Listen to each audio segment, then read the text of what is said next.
نور والی نور والی نور والی کتاب قرآن میرا نور والی کتاب قرآن میرا نور والی کتاب. الحمدللہ رب العالمین والصلاة والسلام علی سید الانبیاء والمرسلین اما بعد فاعوذ باللہ من الشیطان الرجیم بسم اللہ الرحمن الرحیم الصلاة والسلام علیکہ یا رسول اللہ وعلی آلک واصحابک یا حبیب اللہ الصلاة والسلام علیکہ یا نبی اللہ وعلی آلک واصحابک یا نور اللہ. پیارے بچوں، آپ دیکھ رہے ہیں پروگرام نور والی کتاب. نور والی کتاب پروگرام کے اندر ہم قرآن پاک کی باتیں کرتے ہیں اور قرآن پاک کے بارے میں بہت کچھ سیکھتے ہیں. قرآن پاک کی ہسٹری کیا ہے، قرآن پاک کے اندر جو آیتیں ہیں، سورتیں ہیں، ان کی فضیلت کیا ہے اور قرآن پاک کے بارے میں کیا کیا معلومات ہے، اس حوالے سے ایک چھوٹا سا خوبصورت سا سیگمنٹ ہوتا ہے جس میں مقابلہ بھی کرتے ہیں اور مقابلے میں ہم بہت کچھ سیکھتے ہیں. آج بھی انشاءاللہ آپ کے لیے بہت ساری چیزیں لائے ہیں، سکھانے کے لیے، سمجھانے کے لیے اور اپنے علم میں اضافہ کرنے کے لیے. اس سے پہلے کہ ہم بڑھیں اپنے پروگرام کی جانب، سنتے ہیں درود پاک کی ایک فضیلت. اللہ کے آخری نبی صلی اللہ علیہ وآلہ وسلم نے ارشاد فرمایا، قیامت کے دن، دا ڈے آف ججمنٹ، قیامت کے دن میرے قریب تر سب سے زیادہ نزدیک وہ ہوگا جس نے دنیا میں مجھ پر زیادہ درود پڑھے ہوں گے. ایک مرتبہ پڑھ لیجئے، صلو علی الحبیب صلی اللہ تعالی علی محمد صلی اللہ علیہ وآلہ وسلم. ہر شخص چاہتا ہے، حضور صلی اللہ علیہ وسلم کا ہر امتی چاہتا ہے کہ وہ قیامت کے دن اپنے پیارے محبوب صلی اللہ علیہ وآلہ وسلم کے بہت قریب ہو، بہت زیادہ قریب ہو، تاکہ ان کی برکتیں ملیں اور قیامت کے عذاب سے اس کا چھٹکارا ہو اور وہ کہاں داخل ہو جائے؟ جنت میں داخل ہو جائے. تو کتنا آسان طریقہ بتا دیا کہ آپ نے زیادہ درود پاک پڑھنا ہے. ابھی ہم نے پڑھا صلی اللہ علیہ وآلہ وسلم یا صلی اللہ تعالی علی محمد یا صلی اللہ علی محمد. چھوٹا سا درود پاک ہے نا، زیادہ سے زیادہ پڑھتے رہیں گے، دنیا میں بھی ہمیں برکتیں ملیں گی اور آخرت میں بھی برکتیں ملیں گی. بڑھتے ہیں اپنے پہلے سیگمنٹ کی جانب اور اس کا نام ہے تجوید کلاس. قرآن میرا نور والی کتاب. پیارے بچوں، اس سیگمنٹ کے اندر سب سے پہلے آپ کو ایک سورت کی تلاوت سناتے ہیں اور اس کے بعد ہم یہ سیکھتے ہیں کہ قرآن پاک کی اس سورت کو پڑھتے ہوئے ہم نے کن باتوں کا خیال رکھنا ہے، اس کی تجوید سکھائی جاتی ہے اور کن باتوں سے رکنا ہے، بچنا ہے، تاکہ ہم سے قرآن پاک پڑھتے ہوئے غلطی نہ ہو. ہمارے ساتھ حمزہ بھائی موجود ہیں اور آج حمزہ بھائی ہمیں سورہ انشراح کی تلاوت سنائیں گے. جی. اعوذ باللہ من الشیطان الرجیم بسم اللہ الرحمن الرحیم ألم نشرح لك صدرك ووضعنا عنك وزرك الذي أنقض ظهرك ورفعنا لك ذكرك فإن مع العسر يسرا إن مع العسر يسرا فإذا فرغت فانصب وإلى ربك فارغب صدق اللہ العظیم. سبحان اللہ، ماشاء اللہ. آپ سن رہے تھے سورہ انشراح کی تلاوت. یہ قرآن پاک کی سورت سورہ انشراح ہمارے سامنے موجود ہے. اس میں آج آپ نے جو سیکھنا ہے وہ ہیں کچھ قواعد. یاد رکھیں، قرآن پاک میں کچھ قواعد ہوتے ہیں جن کا تعلق غننے سے ہوتا ہے. کس سے ہوتا ہے؟ غننے سے، ناک میں آواز لے جانے سے. جیسے یہ ہوتا ہے اخفا، ٹھیک ہے, میوں میوں ادغام ہو گیا. دیکھیں نون ساکن اور تنوین, تنوین آپ نے پڑھا ہے نا, اگر آپ نے نہیں پڑھا تو میں بتا دیتا ہوں. تنوین بھی نون ساکن ہوتا ہے. تنوین کیا ہوتا ہے؟ نون ساکن. ہاں, اس لیے تو تنوین کی آواز نون ساکن کی طرح ہوتی ہے. جیسے تن, تن نون ساکن کی طرح ہے نا. ان, حمزہ نون زبر ان, اور تا دو زبر تن, دونوں کی آواز سیم ہے نا. تو نون ساکن اور تنوین, چونکہ تنوین نون ساکن ہوتا ہے اس لیے نون ساکن اور تنوین دونوں کو ملا کے کچھ قاعدے بنتے ہیں, وہ ہیں 4. اسی طریقے سے میم ساکن کی بھی کچھ قاعدے ہیں, وہ ہیں 3. وہ کتنے ہیں؟ 3 قاعدے ہیں. ٹھیک ہے, کچھ میں غنہ کرتے ہیں اور کچھ میں غنہ نہیں کرتے. اس صورت کے اندر کیا ہے, ہم نے آج صرف یہ سمجھنا ہے. سب سے پہلے ہے علم نشرح. علم یہ ہے میم ساکن. یاد رکھیے جب بھی میم ساکن ہو, میں نے بتایا ہے کہ میم ساکن کے 3 قاعدے. میم ساکن کے بعد آپ نے بس یہ دیکھنا ہے با ہے کیا؟ با نہیں ہے. اچھا, میم ساکن کے بعد کیا میم ہے؟ ایک اور میم نہیں ہے. نہیں ہے. آپ نے یہ دیکھنا ہے کہ میم ساکن کے بعد با ہے؟ نہیں بھائی, با نہیں ہے.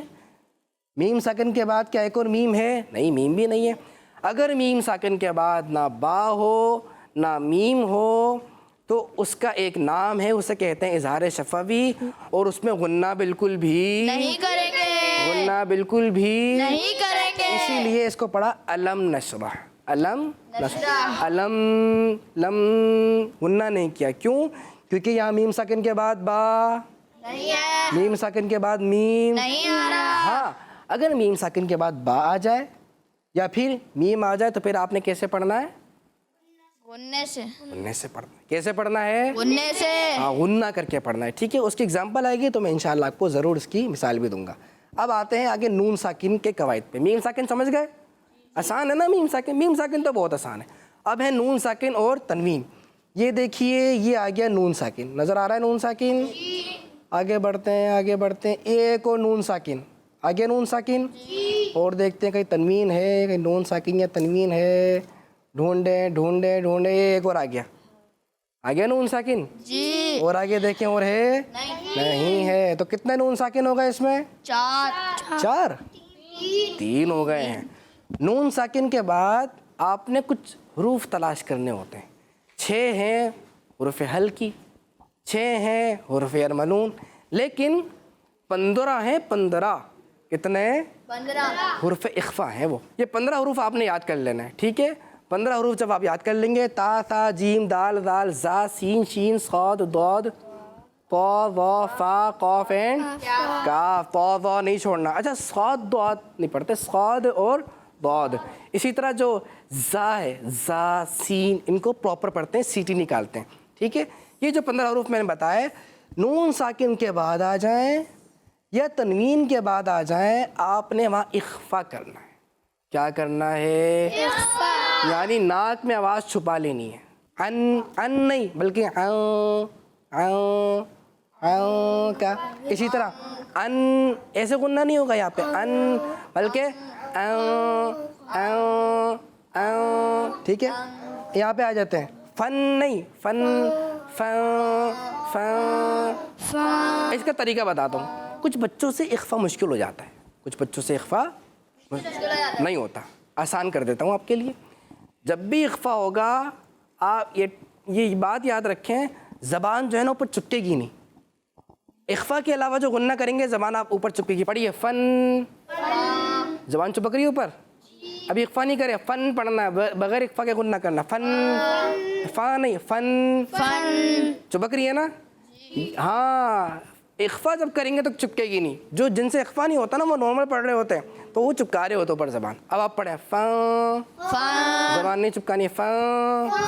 ہو گیا ٹھیک. کتنا آسان ہے.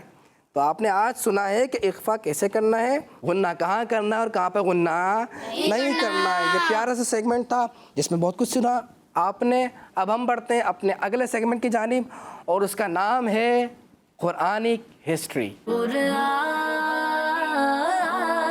میرا نور والی کتاب. پیارے بچوں کو, جیسا کہ آپ کو پتہ ہے کہ اس سیگمنٹ میں ہم قرآن پاک کی ہسٹری جان رہے ہیں. قرآن پاک کیسے جمع ہوا, کیسے نازل ہوا اور کیا کیا ہوا. اور لاسٹ ٹائم ہم نے یہ بات سنی تھی کہ قرآن پاک بک شیپ میں پراپر وے میں جمع کیا گیا حضرت عثمان غنی رضی اللہ تعالیٰ عنہ اسلام کے تیسرے خلیفہ کے دور میں. آپ نے بات سنی تھی پچھلے ایپیسوڈ میں کہ لاسٹ ٹائم جو ہمارا ایپیسوڈ تھا اس میں آپ نے یہ بات سنی تھی کہ حضرت عثمان غنی رضی اللہ تعالیٰ عنہ کے دور میں مختلف لہجوں میں لوگ قرآن پاک پڑھتے تھے, لیکن یہ سمجھنے لگ گئے تھے کہ قرآن پاک ہمارے لہجے میں نازل ہوا ہے, جبکہ قرآن پاک تو لغت قریش پر نازل ہوا ہے. تمام لہجوں میں نازل نہیں ہوا, صرف لغت قریش پر نازل ہوا ہے. لیکن جب لوگ یہ سمجھنے لگ گئے تو ان کے درمیان لڑائی ہونا شروع ہو گئی, لڑائی جھگڑا ہو گیا. تو اس کا آپ رضی اللہ تعالیٰ عنہ نے حل یہ نکالا کہ پورے قرآن کو لغت قریش پر جمع کر دیا اور اس کی کاپی بنوائی, اپنے پاس بھی قرآن پاک رکھا, اور جتنے گورنر تھے سب گورنروں کے پاس آپ نے وہ قرآن پاک بھیج دیا. اور اس طرح یہ ایک قرآن پاک ایک شیپ میں ہمارے سامنے آ گیا جیسا کہ آپ کے سامنے موجود ہے.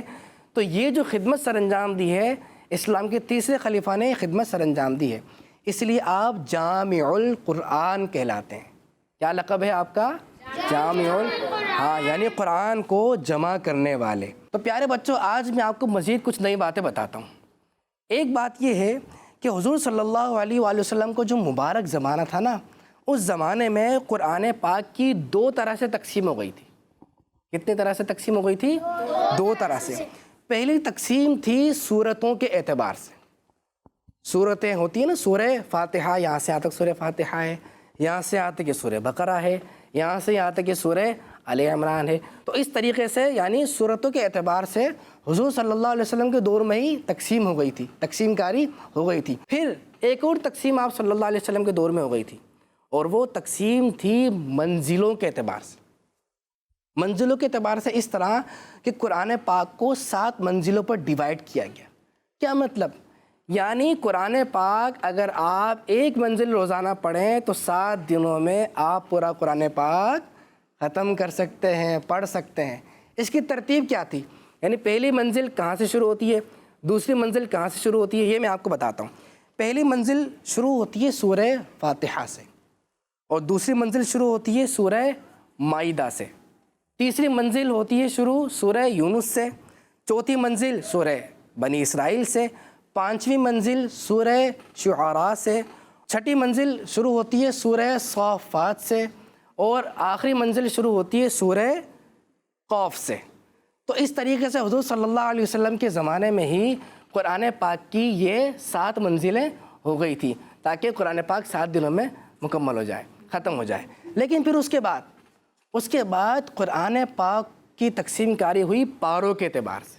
ہمیں پارے یاد ہیں نا, قرآن پاک کے کتنے پارے ہیں؟ 30 پارے. تو 30 پارے بنائے گئے قرآن پاک کے, اور قرآن پاک کی یہ والی تقسیم کاری ہوئی تاکہ جو ایک مہینے میں قرآن پڑھنا چاہے تو روزانہ 1 پارہ پڑھے گا. تو اس طریقے سے کیا ہوگا, 30 دنوں کے اندر پورا قرآن پاک ختم کر لے گا وہ. تو یوں تقسیم کاری ہوتی گئی. آگے مزید کیا ہوا اور کیا کیا ہوا, قرآن پاک کی مزید کیا ہسٹری ہے, وہ انشاءاللہ ہم جانیں گے اپنے اگلے ایپیسوڈ کے اسی سیگمنٹ کے اندر. بڑھتے ہیں اپنے اگلے سیگمنٹ کی جانب, اور اس کا نام ہے ہمارا قرآن. قرآن میرا نور والی کتاب. پیارے بچوں اور کڈز, مدنی چینل کے ناظرین, سیگمنٹ ہے ہمارا قرآن, اور میں ہوں اسد اتاری. اس سیگمنٹ میں ہم قرآن پاک میں موجود چیزوں کے بارے میں آپ کو بتائیں گے کہ قرآن پاک میں کن کن چیزوں کا ذکر ہے, اور پھر ان چیزوں کے بارے میں آپ سے انفارمیٹیو باتیں بھی شیئر کریں گے. تو آئیے اپنے سیگمنٹ کو آگے بڑھاتے ہیں. پیارے بچوں, آج ہم جس چیز کا ذکر کرنے جا رہے ہیں وہ جانوروں میں سے ایک ایسا جانور ہے جس کا دودھ ہم استعمال کرتے ہیں. جی ہاں, وہ جانور ہے گائے. اس کو عربی زبان میں بقرہ